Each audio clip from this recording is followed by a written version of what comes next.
So you'll hear in a few minutes a little bit more about our speaker, Dr. Rachelle Scott. Amy Elias will be introducing her and helping preface our lecture for tonight. I loved my religious studies and my thesis professor in college.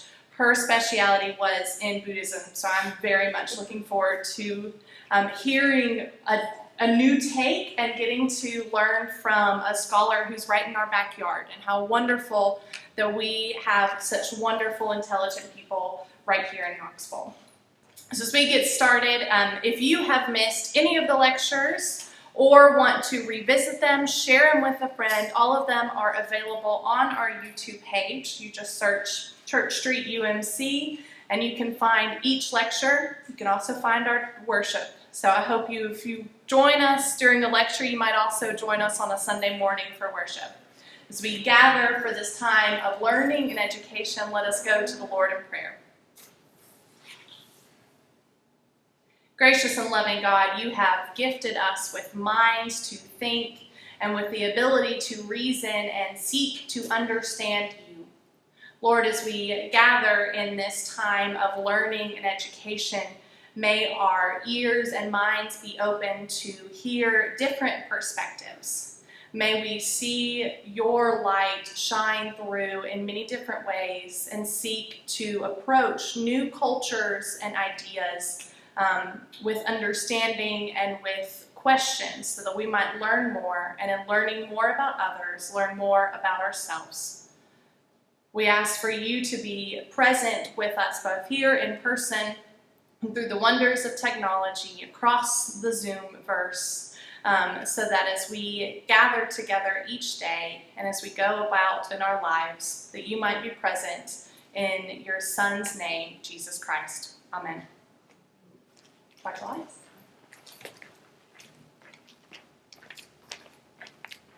Hi, everybody. Hello. My name is Amy Elias, and I have the honor of being chair of the Education Committee this year, and I just wanted to give a shout out to our committee members who have worked so hard to present this series. So thank you to Rick and Audrey Carroll, to Joe Lynch, to Alvin, to Michael Jordan, to Stephen DeHunzi, to Anthony Wilson, and others who have just done a terrific job with this series this year under extraordinary circumstances. So yay.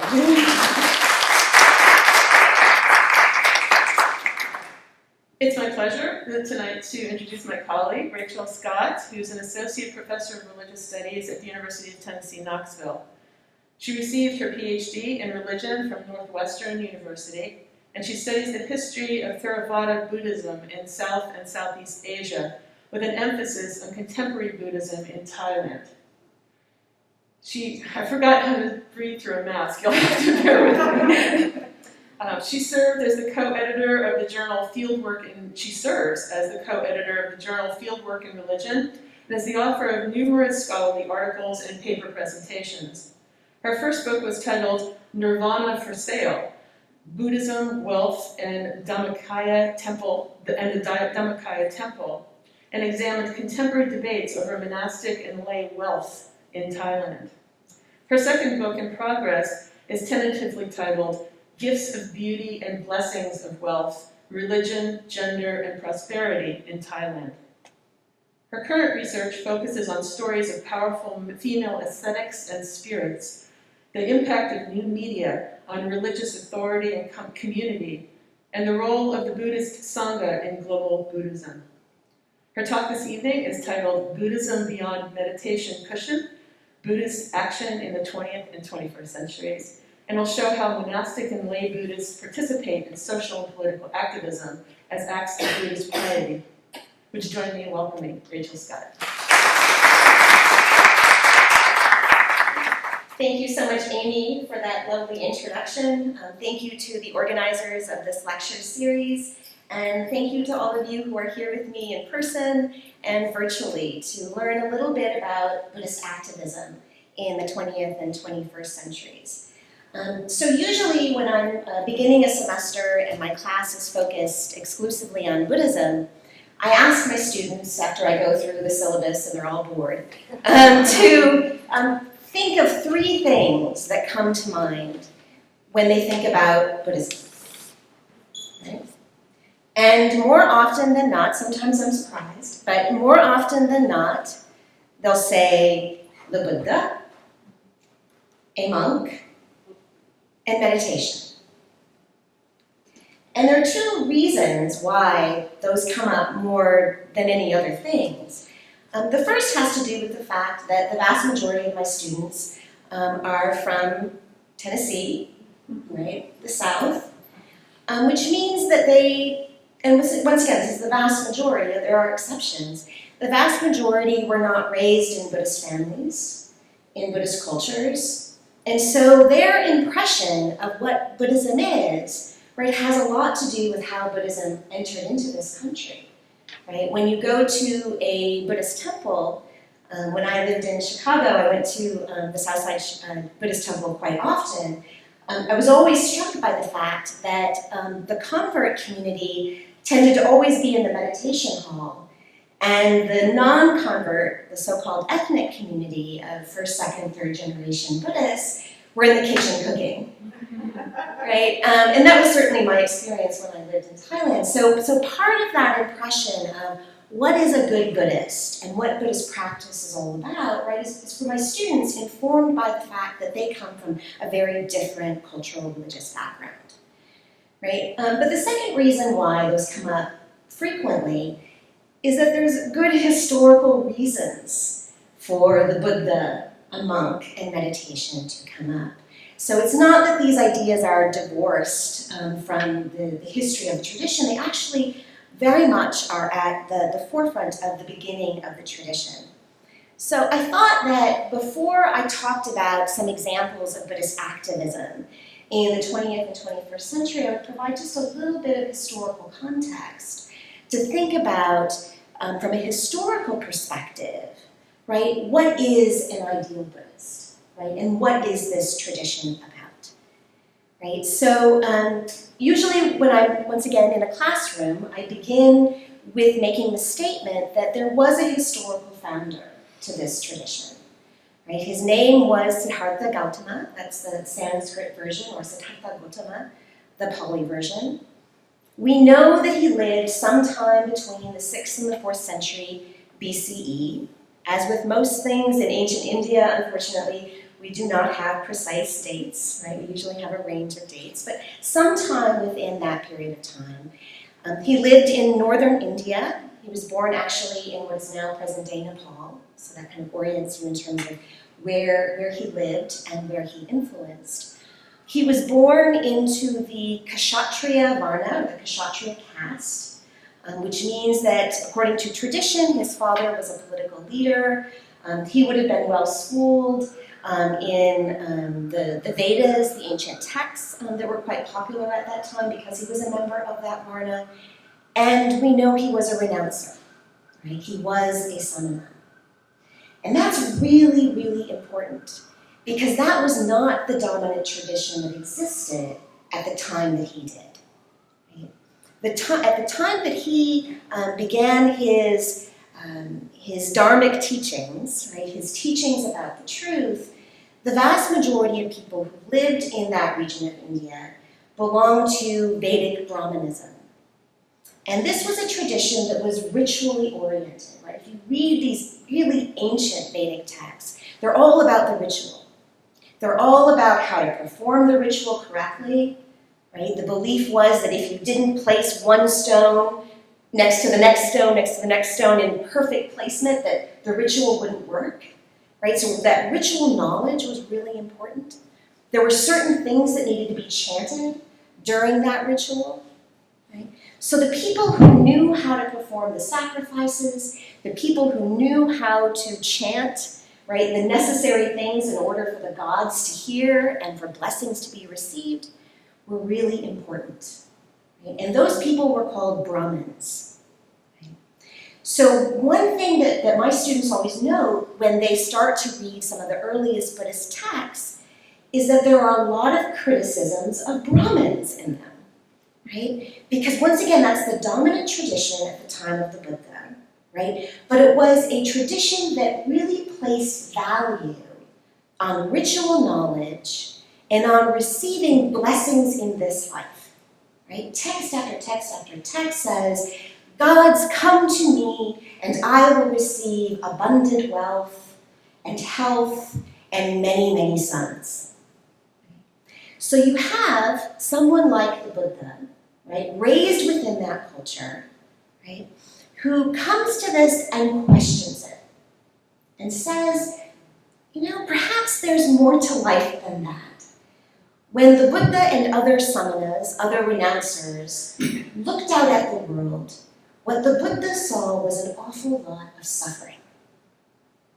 Right? This really important concept of dukkha, that suffering exists, and that in order to escape one part of suffering, which in ancient India was the idea of a rebirth, right? Of being born and dying and being born and dying and being born and getting sick and dying over and over and over again. And so what the Buddha and other renouncers were looking for was the way out of that cycle. And for the Buddha, it was seeing suffering in the world, recognizing it, not avoiding it, seeing it in all of its manifestations. Right? That's the basis of the Four Noble Truths that perhaps some of you may have heard of before. Right? The first noble truth being suffering exists. The second noble truth is the suffering comes from our thirst, our cravings, our desires, our attachments, especially to things that change. That was another really important doctrine that the Buddha talked about, the notion of impermanence, that there's nothing in this world that is permanent. Even the Dharma itself, even the teachings itself, is something that is subject to change, which I'm just going to note right here is really important for contemporary Buddhists, right, who are making the argument that the Dharma, the teaching itself, has to change as the conditions change in which Buddhists are practicing. Right? So he comes to this conclusion that the way out of this cycle of rebirth and death is wisdom. Right? It's seeing the world as it is, seeing suffering, seeing impermanence, having a correct understanding of the self. And for him and many other renouncers, the only way to do that was really to renounce the world. That if you stayed within the life of a householder, right? I'm sure all of us can relate to this, right? You have a lot of responsibilities, right? You may be married, you may be taking care of parents, you may have children, right? You have a profession of one kind or another. You're really, really, really busy. And so it's hard to take the really kind of sustained effort, the kind of time that one requires to see these essential truths. And so he recommended, right, renouncing the world. Right? And of course in ancient India that renunciation looks different depending upon which tradition you're talking about. But in general, this is what the samanas decided, right? That you needed to renounce the world. For the Buddhists, right, this path of renunciation, right, which involved leaving one's home, right, and wandering forth, right? And actually the first texts that talk about ordination, of becoming a monk, simply state that a man, initially was a man and later on women, would go to the Buddha and say, may I join you? And the Buddha would say, ehi, right, come and be a part of the community. And in the early tradition, that meant they were going to be itinerant. They were going to move from place to place to place to place, right? So they were wandering. They weren't domesticated at this time. The path, as the Buddha described it in the earliest text, was a path that focused on ethics, right? Things like right livelihood, of living the right way, of right speech, right? Of saying the right things in the right way, being mindful of how what we say might cause harm to others. Right? So ethics, concentration, right? Training our minds that are constantly moving from one thought to another. Right? The idea here being that if this is a wisdom quest, right? If this is about developing deep understanding of the nature of existence, you don't just get that from reading a book. right? It requires a deep reflection within the self. And in order to have those moments of awakening, right, you need to train your mind. Right? I often liken it to someone who's learning an instrument. My husband's a violin maker, and so we oftentimes would have little kids come over who were just learning how to play, and they wanted to play beautiful music. And for any of you who have ever heard of a violinist at the very beginning of their practice will know it doesn't always sound very good. But that's a part of the process, right? You need to learn the fingerings, you need to learn the proper posture, right? Before you can play beautiful Vivaldi. Right? So just as with that training, right, from the Buddhist perspective, you have to train your mind. And so that's where concentration comes in. That's one form of meditation, samatha meditation, concentration, focusing the mind so it's not jumping from one thing to another. And then once you have trained yourself through ethics and your mind through concentration, right, then you can kind of begin the work of seeing the world as it is, right? Both within the self and outside of the self. So that path, once again, right, is most conducive to the life of a renouncer. I'm just going to take a moment here to read from a sutta. A sutta is simply a story that talks a little bit about this idea of being the isolated ascetic who has renounced all of those obligations. And it's called the Rhinoceros Horn Sutta. Renouncing violence for all living beings, harming not even a one, you would not wish for offspring. So how a companion? Wander alone like a rhinoceros horn. I'm going to pause here for a moment. Why do you think that's the simile that's being used? Does anyone have a guess of a rhinoceros horn? I'll just remind you that this is a story from ancient India. And of course, the Indian rhinoceros has a single horn, right? Unlike the African one. And so many people who write commentaries on this will say that that's probably the reason for it, rather than how rhinoceros work together. Let me just continue a little bit here. For a sociable person, there are allurements. On the heels of allurement, this pain. Seeing allurements draw back, wander alone like a rhinoceros horn. One whose mind is enmeshed in sympathy for friends and companions neglects the true goal. Seeing this danger in intimacy, wander alone like a rhinoceros horn. Like spreading bamboo entwined, is concerned for offspring and spouses, like a bamboo sprout unentangling, wander alone like a rhinoceros horn.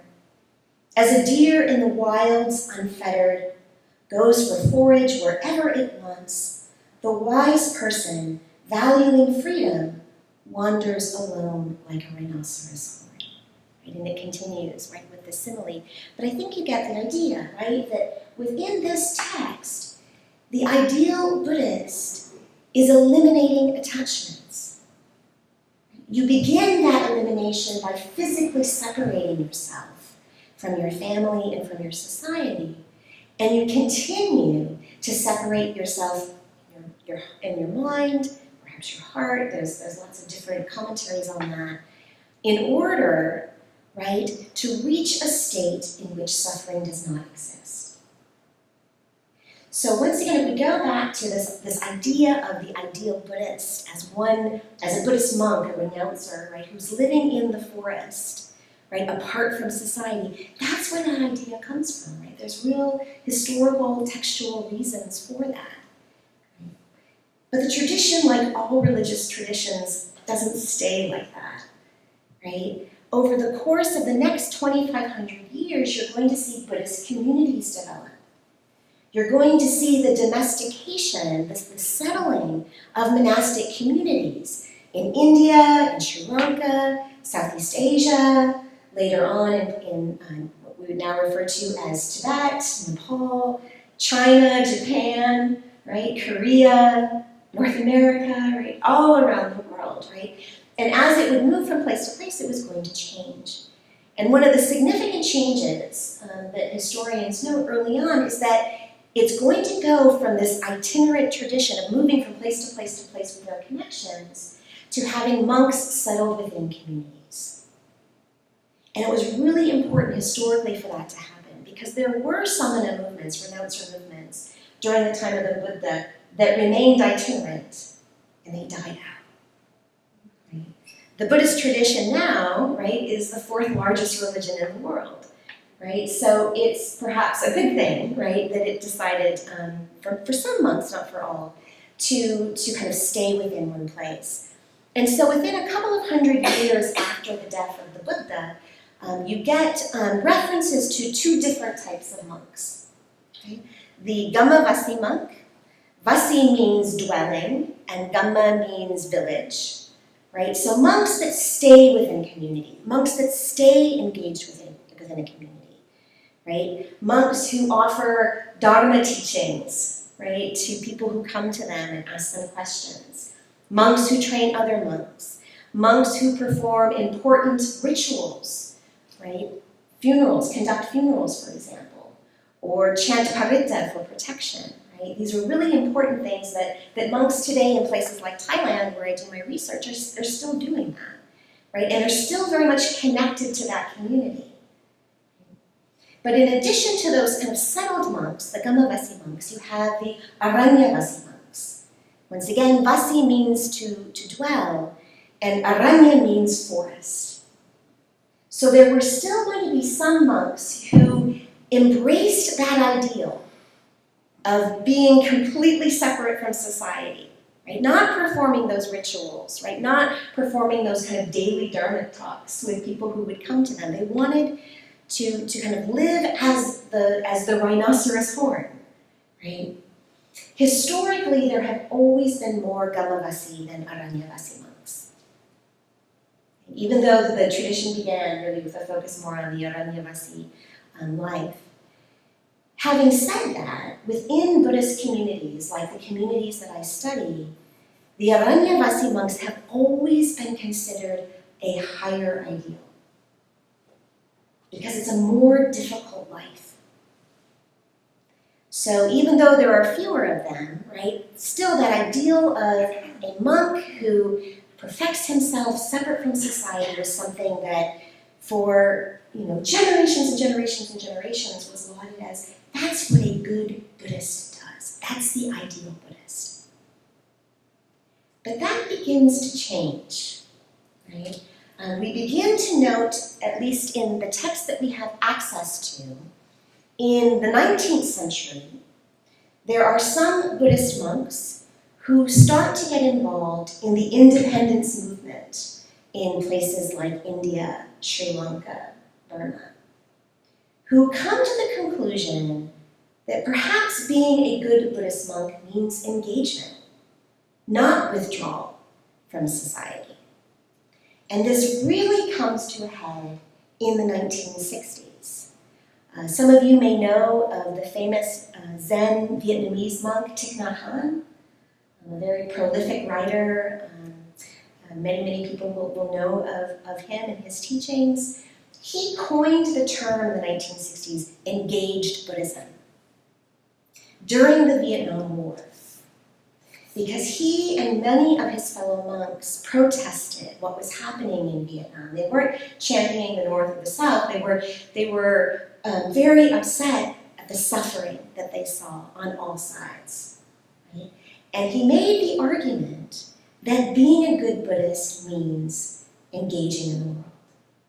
Seeing dukkha, seeing suffering, not just within the self and trying to alleviate it within the self, but really actively trying to end suffering in the world.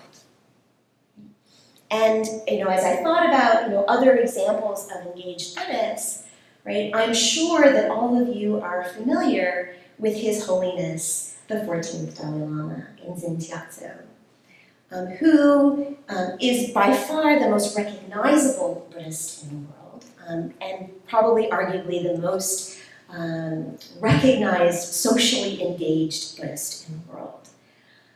But he really didn't choose that. For those of you who know his story, right, he was recognized as the 14th incarnation of the Dalai Lama at a very young age. Right? He was only 2 years old. And once he was recognized, this kind of set a whole series of things in action. He was eventually taken to Lhasa, which was the capital of Tibet at that time.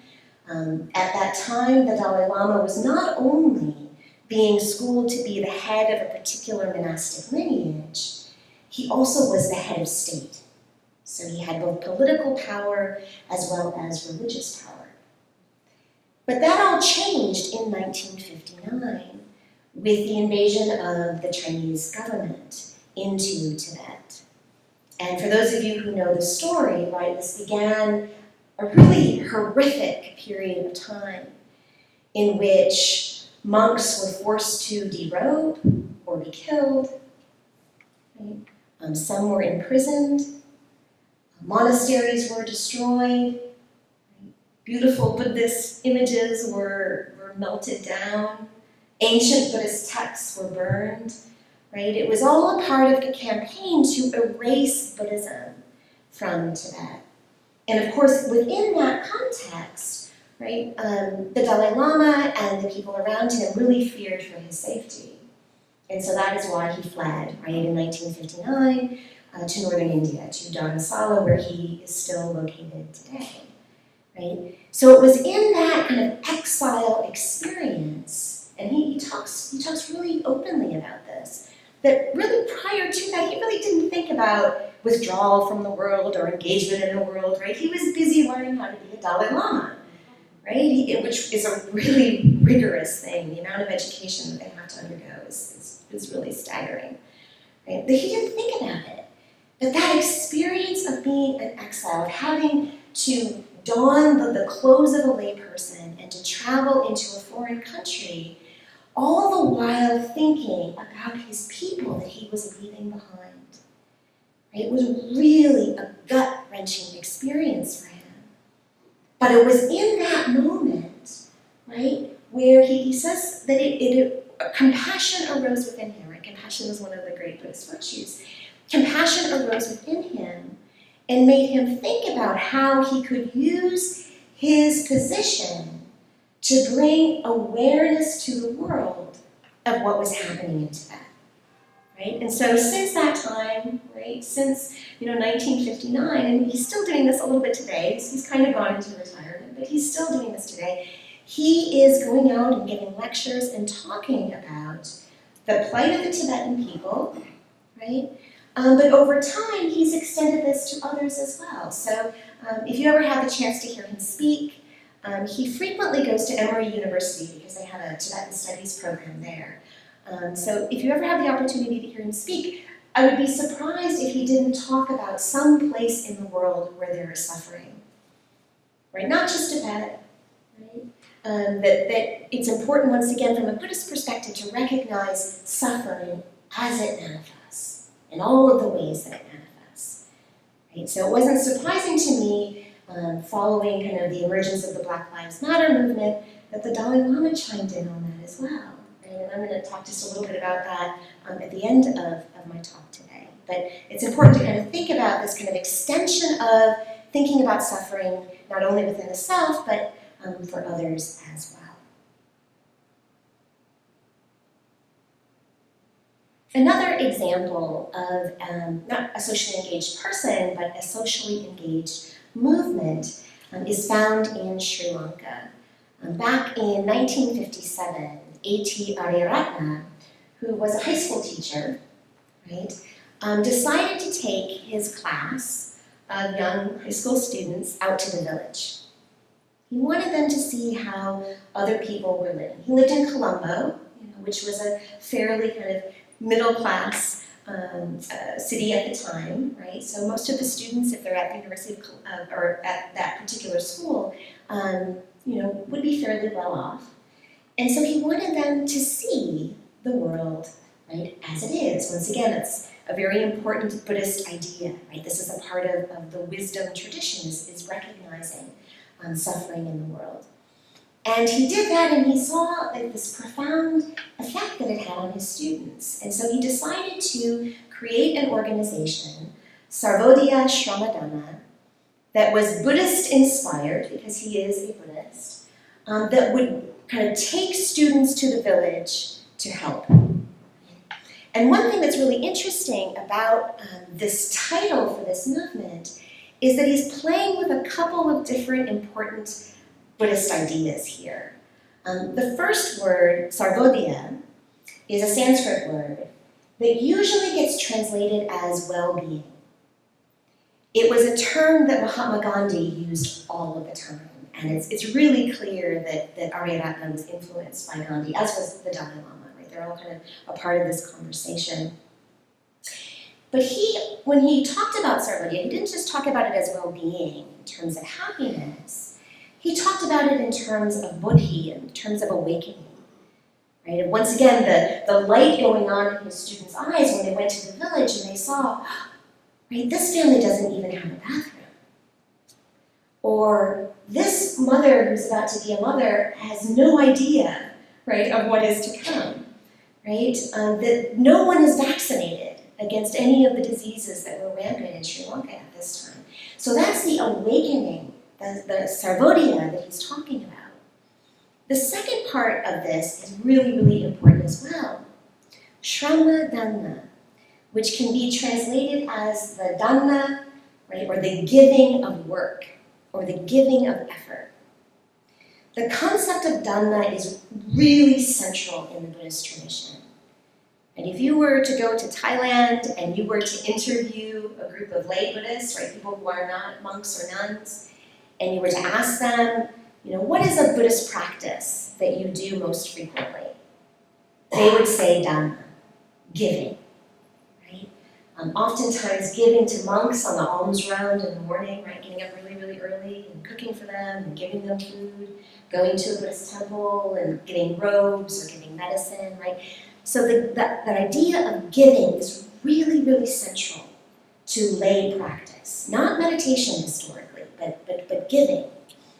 But what Aryabhata did here was to take that idea of giving and make it about your effort, your work, giving back to the community. Right? In a way, it's very similar to Habitat for Humanity here. Right? That this community over time kind of evolved from going to these kind of really remote villages and building latrines and doing education on medicine and holding vaccination clinics to building eco-villages for people who are displaced. Following the 2004 tsunami in Sri Lanka, when so many people were displaced, this particular community was at the forefront of rebuilding homes for them. But they didn't want to just kind of do it in any fashion. They really were very thoughtful about the environment. And so they decided to create these eco-villages with sustainable gardens and the use of solar heat and all of that. So it's really been interesting to see how this tradition, or this particular organization has evolved over time. And one of my favorite sayings by this particular movement is, "We build the road and the road builds us." Right? That it's through that effort of giving back, of helping others, that it makes you become a better person. Right? So once again, we have that idea of being a good Buddhist is about engagement rather than withdrawal from society. Another example are the environmental monks that are now kind of scattered all across South and Southeast Asia. And these environmental monks are different from forest monks from the past, right? Forest monks from the past tended to go out into the forest and meditate once again, right? Seeking kind of personal awakening, personal enlightenment. But the environmental monks of today are really concerned about the communities that have been impacted by the massive deforestation in South and Southeast Asia. Right? They oftentimes will go and they'll talk about the farmers and how that has impacted their lives and has forced them into a life of cash crop farming, which has seriously deteriorated the quality of their lives, has seriously deteriorated the quality of the water. Right? And this is the reason why there's so much now flash flooding in the north of Thailand, is because Thailand has lost, right, more than 50% of its forests, right, due to logging. Right? Some logging that was government-sponsored in the 20th century, and also illegal logging. Right? People going in because teak was so valuable, right, going in and felling the forests, right, to get money for those trees. So these environmental monks, have this task at hand to go out and tell people why they should value the forest. Right? Once again, there are really interesting parallels with other religious traditions here. Right? What do they do? How do they do it? Right? They talk to people about the historical importance of the forest, right? Of how the Buddha himself would go out, right, and sit beneath a tree. He attained awakening underneath a tree, the Bodhi tree. Right? So there's this historical importance. The importance of these forests, once again, to these communities, right? And the impact that the deforestation has had on them. And then more recently, there's been kind of more of a global turn to talking about how this is a part of the greater effort, the greater need to combat climate change. Right? Once again, that from the perspective of these environmental monks, it's their job as good Buddhists to talk about this. This is the Dharma. This is the Dharma as it is evolving, as it is changing. Right? As the environment changes, so too does the truth. The Dharma that the Buddha preached, right, all those years ago. This has led to one of the most interesting new rituals that I have ever had the pleasure to witness. And if you're interested in this, you probably can go on YouTube and you can find monks doing this. It is a ritual called Bút Thon Mai. And Bút means, this is the Thai form of it, Bút means ordination. Thon Mai means tree. So what some of these Buddhist monks are doing as they're talking about the importance of the environment, they're actually doing something symbolically to make people see it. What are they doing? They are, as you can see in this picture here, literally ordaining trees. They're taking robes that would have been given to monks, that have been blessed by monks, and they are wrapping them around the tree. And while technically the tree cannot be ordained, there are all kinds of rules that involve saying things, which the trees are not speaking, although I'm sure there are stories out there of some speaking. Everyone understands that, whoa, something here important has happened. And it has had a significant impact on illegal logging. First in Thailand, in other parts of Southeast Asia, and in Sri Lanka as well.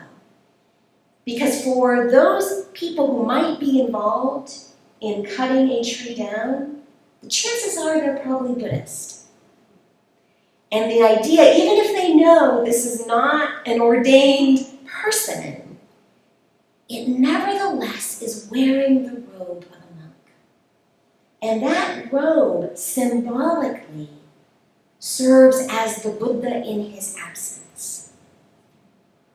So when you bow to a Buddhist monk, you're not only bowing to the monk, you're bowing to the robe and what it represents.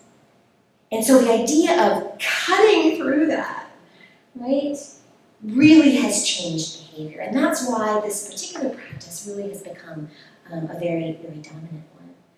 How am I doing on time, Amy? I'm good? Okay. So I've got just a couple more examples, and then I'm going to be very happy to take any questions that you might have. Another form of Buddhist activism in South and Southeast Asia in particular is the effort by some, mostly women, to bring back the order of bhikkhunis in the Theravada tradition. The bhikkhunis were the fully ordained nuns in this tradition. And there's a very interesting story that my students are always debating when they have to read it about how this order began. And the Buddha was incredibly reluctant to admit women, and there are all kinds of really good historical and cultural reasons for that.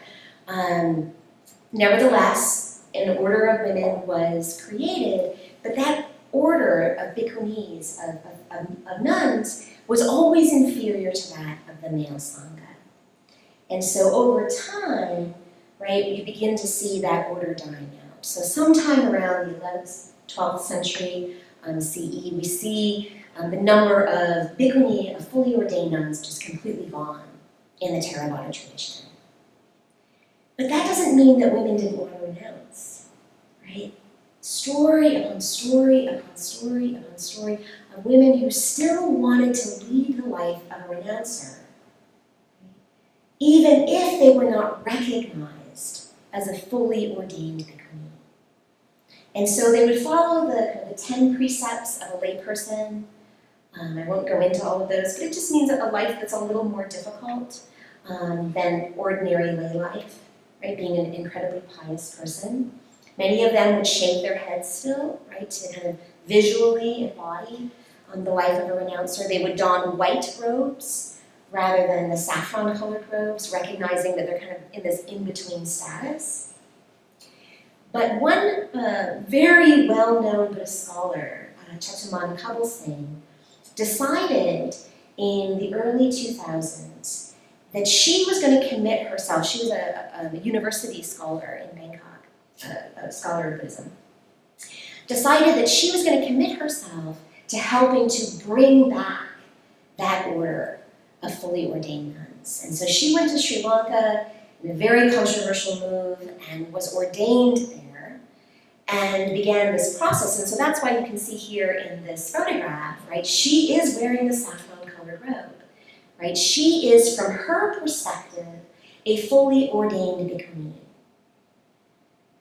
The vast majority of Thai Buddhists, she's Thai, do not see her in this way. She does not receive a government stipend like monks do. You may be surprised to know, right, that monks receive money. That's my whole theme on wealth. They don't receive that, right? They don't have the kind of cultural backing of support.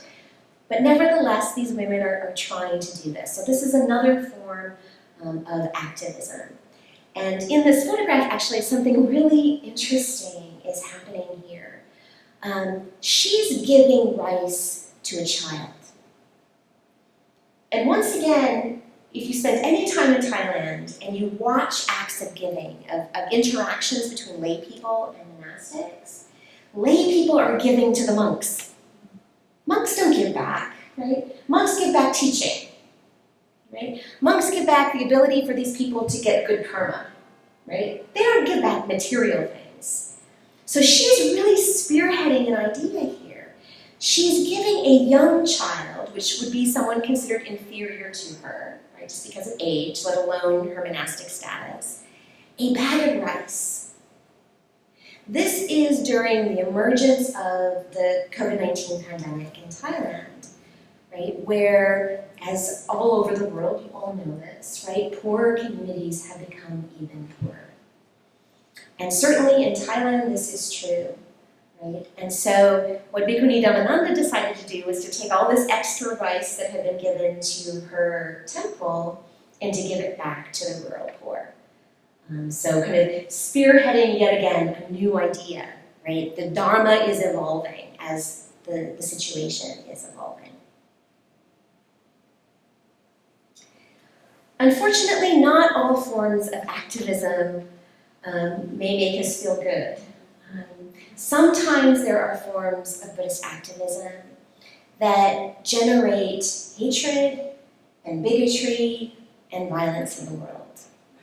And this is something that my students are always really surprised at, right? Because once again, if we go back to my first day, and one of the things that students might write down is nonviolent, right? That people associate it with the tradition with nonviolence. And once again, really good reasons for that, right? Lots and lots and lots within the tradition about nonviolence.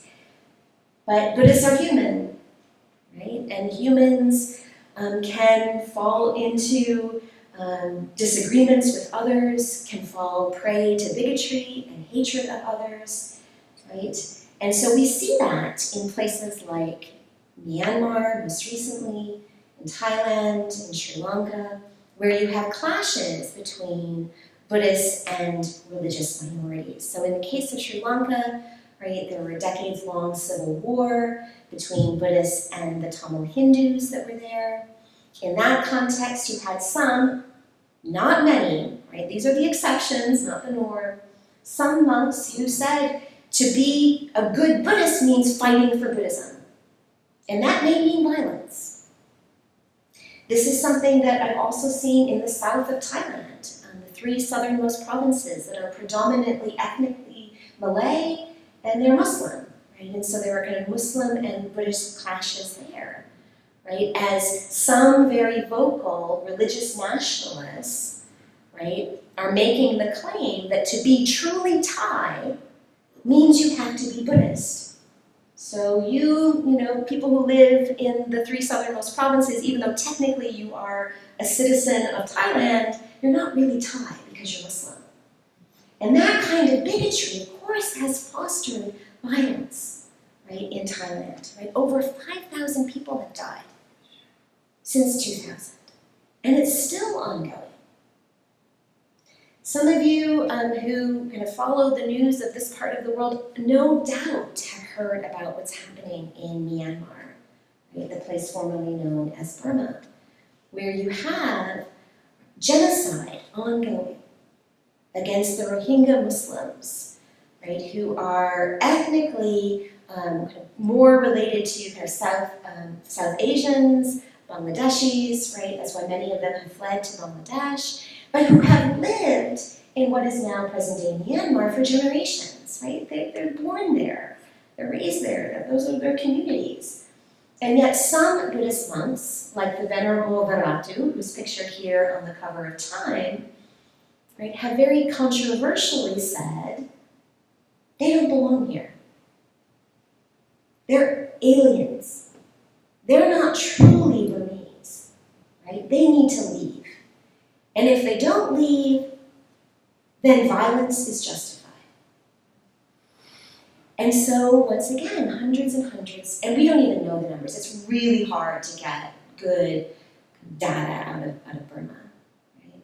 Out of Myanmar, as it's referred to today, right? So probably more than that, right? We know, right, that hundreds of thousands have been displaced, have left. Many of them have gone to Bangladesh and are living in camps, right? And you can only imagine in this era of a global pandemic, right, the rate of infection in those camps is horrific, right? Let alone, you know, other aspects of life in those camps. So unfortunately, this is another side of activism, right? And monks like Venerable Varatu will say this is what it means to be a good Buddhist, is to stand up for the Dharma, right? To protect it against those who would distort it or eliminate it, right? So that kind of that rhetoric of being under attack, which we see in other communities, right, is very much prevalent in this part of the world. Having said that, my very last example is the complete opposite of that. And that is Buddhist activism to end social, political, economic, cultural oppression. And one really good example of this was Dr. Bhimrao Ramji Ambedkar. Some of you may have heard of him. Once again, he was kind of in the circles with Mahatma Gandhi.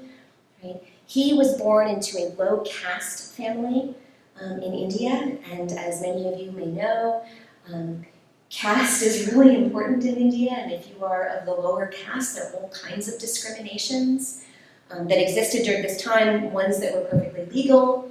Even now, the laws have changed and you can't discriminate on caste, it still happens, right?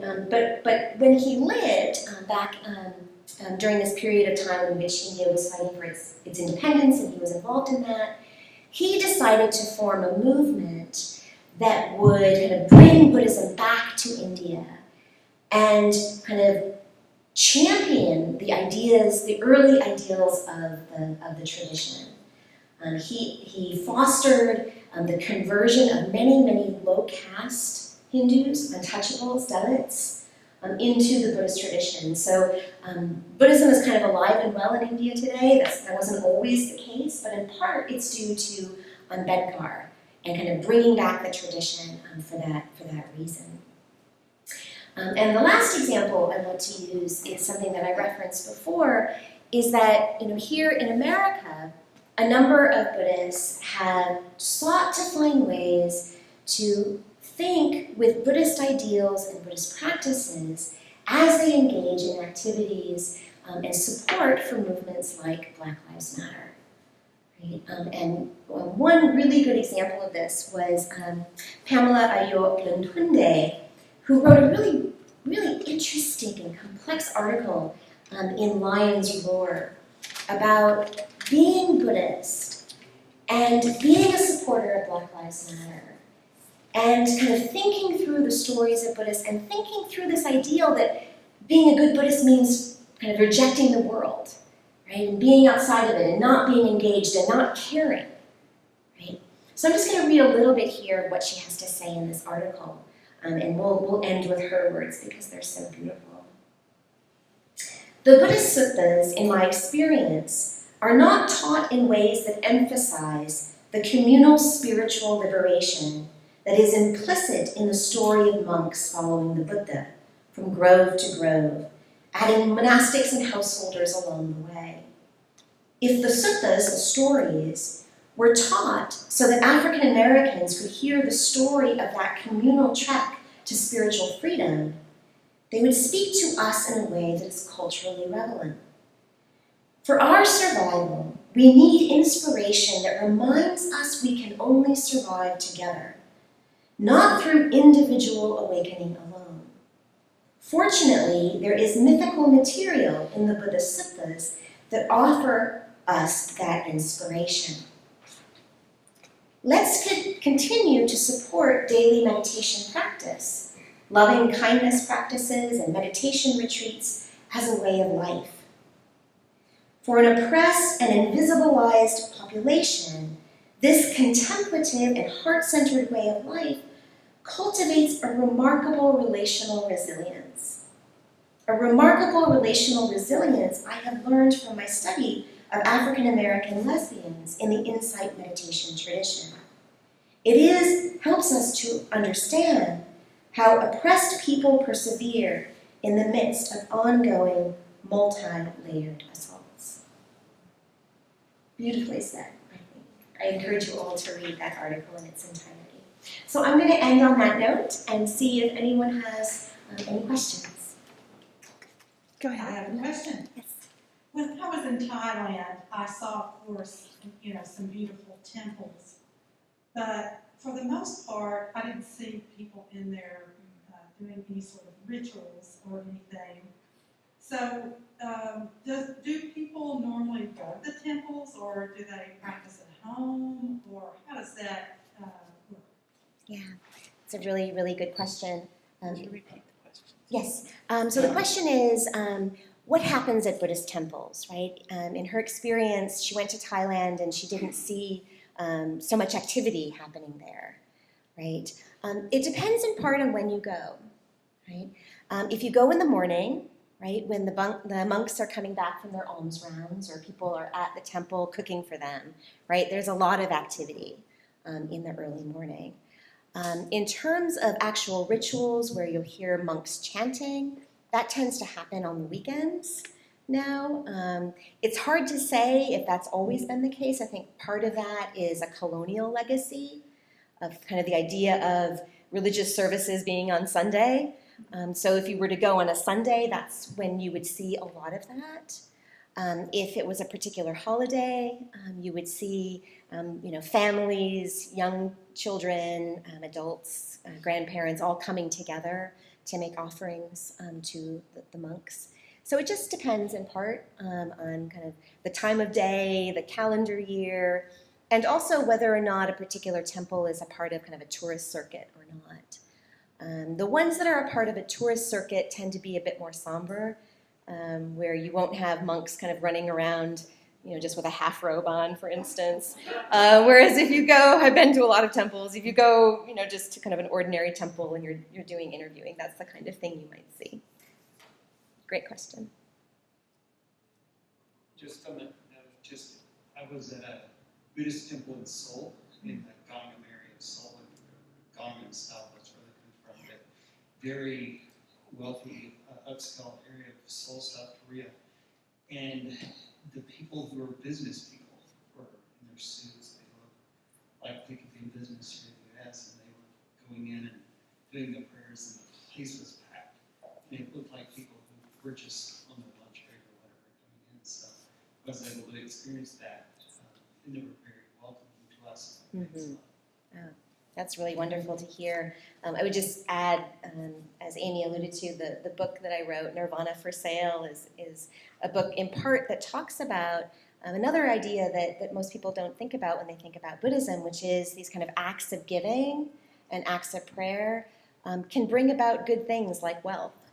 And so it's not unusual to see businessmen going into a temple and performing rituals for that to come about.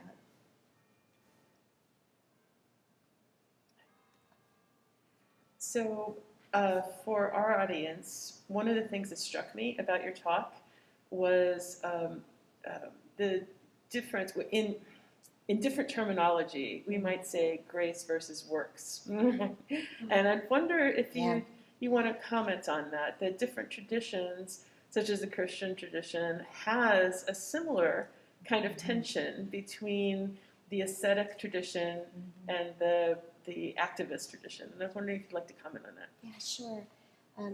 The idea of grace is really interesting. And many of my students actually kind of struggle thinking through that because it's something that they so commonly associate with religion. And in the early Indian tradition, there really isn't any idea of grace because the Buddha is not a god. The Buddha is a human being who can be a teacher and a guide. It can help you along the way, but can't give you good karma, right? Can't grant you absolution from your sins, right? Can't make your good merit go up and your bad merit go away, right? As so many Buddhists want. And so you don't have that idea, although it does come into the tradition later on. In the Pure Land tradition that is really popular in East Asia and places like Korea, Japan, and China, you do have that idea of the bodhisattva who lives to kind of help you along the way. And so you have that same divide, and it's a really interesting debate. But in the early Indian tradition and the Theravada tradition, in which the Buddha is very much a human being, that tension really is between kind of the householder and the ascetic, or somebody who's devoted to one's own internal practice versus somebody who is devoted to helping others. And that was an interesting polemic, actually, in the tradition as the Mahayana tradition evolved in India. That was one of the common criticisms of the early Indian tradition, that those other Buddhists were selfish and they would go off into the forest and just focus on their own awakening, whereas our tradition, which is the better tradition, right, these are always polemical, our tradition, which is the better tradition, is focused on others. So it's interesting to see how that plays out.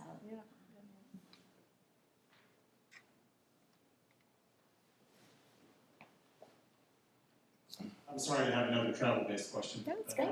Love it. I was in Myanmar in 2015, and we saw children who were monks and nuns. And our guides told us, and I don't know if this is correct, that you got to be a nun, or kind of had to for like a week of your life, once as a child and once as an adult. And you couldn't see the difference physically between the adult part-time monks and the adult, like, I'm seriously in monastery monks. Right. So I wondered what that was about. And then I have a second question that's totally unrelated to that. I kind of see Buddhism, to some extent, or Buddhist principles reflected in the Sermon on the Mount, the Beatitudes. Poor in spirit, blessed are the peacemakers, don't worry about tomorrow. It sounds a lot like the Buddhist principles that you talk about. I just wonder if you could comment on that too. Sure. So I'll begin with young monks, right, and temporary monks. First of all, young monks, in the ancient Buddhist scriptures, it says that you can be a monk at the age of 7 and above. But if you ordain at that young age, right, you have to stay basically as a novice, a monk who isn't following as many rules as a fully ordained monk. When you are 20, if you decide to, you can take that higher ordination, the upasampada, and become a fully fledged bhikkhu. Right? It's perfectly reasonable to see young children. And of course, historically, the temples were the places where people were educated. And so it was quite common for families to have their sons in particular ordained to receive the education that would then help them later on. So temporary ordination is something very, very common, especially in Southeast Asia. Not so much in Sri Lanka, but in Southeast Asia. So in Myanmar, absolutely, you would have seen that. In Thailand, actually, this has changed now, but in Thailand, historically, a young man was not considered to be marriage material unless he had ordained for a period of time. Unless he had worked on his issues and gotten his anger under control, cultivated some compassion, then families just wouldn't consider him a good candidate for marriage to their daughter. So as I said, that's changed, but for a long, long time, the phrase for that was that he wasn't ripe. He wasn't ready yet. Yeah, great questions. Oh, and then in reference to the Beatitudes, I think you see this within a number of religious traditions, right? This idea of the ideal being thinking of others, caring for others, sacrificing yourself for others. That there is a higher purpose to that, and there is great joy and happiness that comes from that. And I see that within the religious traditions that I study. I study Hinduism as well, and I see that when people talk about bhakti and devotion to the divine and what that means, and how that means treating others in a particular way. But you certainly see that in the Buddhist tradition.